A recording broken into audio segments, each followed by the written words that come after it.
হয় নমস্কাৰ। আজি মাঘ মাহৰ 3 তাৰিখ। মই বৰ্তমান উপস্থিত আছোঁ বৰগোপাল থান খুন্দিয়া ৰঙিয়া।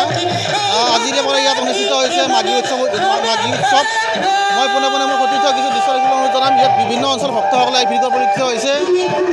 যিহেতু আজি ইয়াত অনুষ্ঠিত হৈছে মাঘী উৎসৱ, 7ম বাৰ্ষিক মাঘী উৎসৱ বৰগোপাল থান খুন্দিয়া ৰঙিয়া। বিভিন্ন অঞ্চলত ইয়াত ভক্তসকলে ভিতৰত পৰিলক্ষিত হৈছে। মই পোনে পোনে মই সতীৰ্থ কিছু আগুৱাই গৈ দৃশ্য দেখিবলৈ জনাম।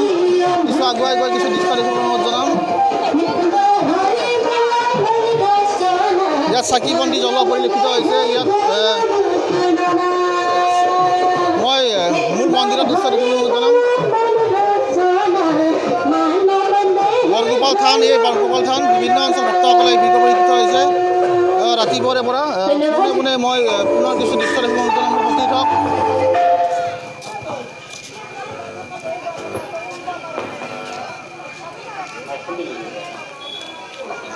যিহেতু আজি ইয়াত অনুষ্ঠিত হৈছে মাঘী উৎসৱ, 7ম বাৰ্ষিক বৰগোপাল থান খুন্দিয়া ৰঙিয়া। বিভিন্ন অঞ্চলৰ ভক্তসকলে এই ভিতৰত পৰিলক্ষিত হৈছে। মই পোনে পোনে মোৰ সতীৰ্থ কিছু আগুৱাই গৈ কিছু পুনৰ দৃশ্য দেখিবলৈ জনাম।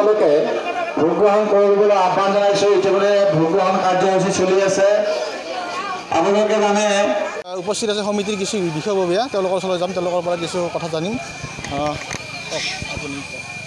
হয়, আমাৰ ইয়াত আমি আজি 7ম বছৰত মাঘী উৎসৱ পালন কৰি আছোঁ প্ৰত্যেক 3 মাঘ তাৰিখে।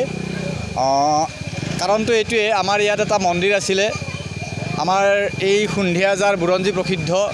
ইয়াতে হৰদত্ত বীৰদত্তই আত্মগোপন কৰিছিল বুলি আমাৰ বুৰঞ্জীত লিখিত আছে। গতিকে আমাৰ বুৰঞ্জী প্ৰসিদ্ধ ঠাই যদিও আমাৰ যিটো মন্দিৰ হয়তো আমি নাজানো, আমি শুনিছোঁ যে হৰদত্ত বীৰদত্তই ইয়াতে এটা মূৰ্তি আনি চোৰাংকৈ ৰাখিছিলে, যিটো কৃষ্ণৰ মূৰ্তি। সেইটো আজিকালি আমি কিতাপত পোৱা মতে এইটো দৌল গোবিন্দ মন্দিৰত যিটো সৰু কানাই আছে, সেইটোৱে আমাৰ ইয়াৰ পৰা নিয়া বুলি আমি কিতাপ পত্ৰ বা দৌল গোবিন্দৰ যিবিলাক পুথি আছে তাত পাইছোঁ। গতিকে সেই অনুসৰি আমাৰ এই অঞ্চলৰ ৰাইজে ইয়াত এটা মন্দিৰ স্থাপন কৰিছিল।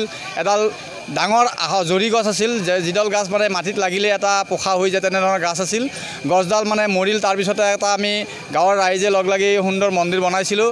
মন্দিৰটো পৰিত্যক্ত অৱস্থাত থকাত আমাৰ এইবেলি আজি কিছু বছৰ আগতে আমাৰ ডেকাসকলে আলোচনা কৰি চিন্তা কৰিলোঁ যে আমাৰ যিহেতু বুৰঞ্জী প্ৰসিদ্ধ ঠাই, ইয়াত এটা সুন্দৰ মন্দিৰ হোৱাটো আমি কামনা কৰোঁ, যিহেতু ইতিহাস প্ৰসিদ্ধ ঠাই। গতিকে সেই ভাবি আমি সকলোৱে ডেকাই আমাৰ সন্ধিয়া গাঁৱৰ এই অঞ্চলৰ ডেকাচামে লগ লাগি চিন্তা কৰিলোঁ যে ইয়াত এটা অনুষ্ঠান পাতোঁ। অনুষ্ঠানৰ পৰা যদি আমাৰ কিছু ৰাহি হয়, ৰাইজৰ দান বৰঙণিৰ পৰা যদি কিছু আহে, তেনেহ'লে আমি এটা সুন্দৰ মন্দিৰ ইয়াত গোপাল মন্দিৰ এটা প্ৰতিষ্ঠা কৰিব পাৰিম। সেই চিন্তা কৰিয়ে আমি 2019 চনত 2019 চনত প্ৰথম আৰম্ভ কৰিছিলোঁ। আৰু সেই তিথিটো 3 মাঘ আমাৰ গাঁৱৰ সকলো ৰাইজে জানে, এই অঞ্চলৰ সকলো ৰাইজে জানে যে 3 মাঘত সন্ধিয়া গোপাল মন্দিৰত, সন্ধিয়া যাৰ প্ৰসিদ্ধ গোপাল মন্দিৰত এটা অনুষ্ঠান হয়। 3 মাঘত মাঘী উৎসৱ উদযাপন হয়। ইয়াত কোনো হোমৰ ব্যৱস্থা নাই, আমাৰ নাম কীৰ্তন কৰা হয়। আমাৰ আজিও আমাৰ প্ৰগ্ৰেম চলি গৈছে। ইতিমধ্যে আমাৰ মহঘলীৰ থিয়নাম মহিলাৰ থিয়নাম দলে নাম পৰিৱেশন কৰিছে। ৰামকৃষ্ণ থিয়নাম দলে 2 বজাৰ পৰা নাগাৰা নাম আছে, পৰিৱেশন কৰিব গৌতম কলিতা হাৰা নিবাসী। আৰু আকৌ সন্ধিয়া 4 বজাৰ পৰা অসমৰ যশস্বী নাগাৰা নামৰ শিল্পী ৰুণুমী নাথৰ নাগাৰা নাম পৰিৱেশন কৰিব ইয়াত। গতিকে আমি সমূহ ৰাইজৰ সহায় সহযোগিতা কামনা কৰিছোঁ। আৰু এইটো আমাৰ অনুষ্ঠানত ৰাইজৰ সহায় সহযোগ আমি খুবেই পাইছোঁ, যাৰ কাৰণে আপোনালোকে দেখিছে আমাৰ মন্দিৰটো 6 বছৰৰ ভিতৰত সুন্দৰ এটা মন্দিৰ গঢ়ি উঠিছে। গতিকে আমি আশা ৰাখিছোঁ পৰৱৰ্তী সময়তো আমাক ৰাইজে সহযোগ কৰিব, আমাৰ ইয়াত এটা সুন্দৰ বাৰাগোপাল থান বা বাৰাগোপাল মন্দিৰ নিৰ্মাণ হোৱাত আমাক সহযোগ কৰিব, তাকে কামনা কৰিছোঁ। ভক্তৰ ভিৰ আমাৰ গাঁৱৰতো সকলো ৰাইজে আহে। আমাৰ আজিৰ দিনটোত কোনেও ঘৰত ভাত গ্ৰহণ নকৰে, সকলোৱে আমাৰ থানত আহি ভোগ গ্ৰহণ কৰে। আমাৰ সন্ধিয়া গাঁৱৰ উপৰিও বৰমুৰা গাঁৱৰ পৰা, আমাৰ মহঘলী গাঁৱৰ পৰা, ইফালে বালিকুচি, পশ্চিমপাৰ বাগবাৰী, চাপনীয়া, যিসকল ৰাইজে ইয়াত ভোগ আগতে প্ৰসাদ বিতৰণ প্ৰসাদৰ কাৰণে আহে, প্ৰসাদ দিবলৈ আহে, তেওঁলোকে ইয়াত ভোগ গ্ৰহণ কৰিবলৈ আহে। ইয়াৰ ভোগৰ মাহাত্ম্য আছে বা আমাৰ এই থানখনৰ এটা মাহাত্ম্য আছে, পুৰণা যিখিনি মানুহ আছে তেখেতসকলে জানে। গতিকে সেই অনুসৰি সকলোৰে এটা থানখনৰ প্ৰতি এটা ভক্তিভাৱ আছে, আৰু সেইকাৰণে এই থানখনত আমাৰ মন্দিৰটোত ভক্তৰ ভিৰটো যথেষ্ট হয়।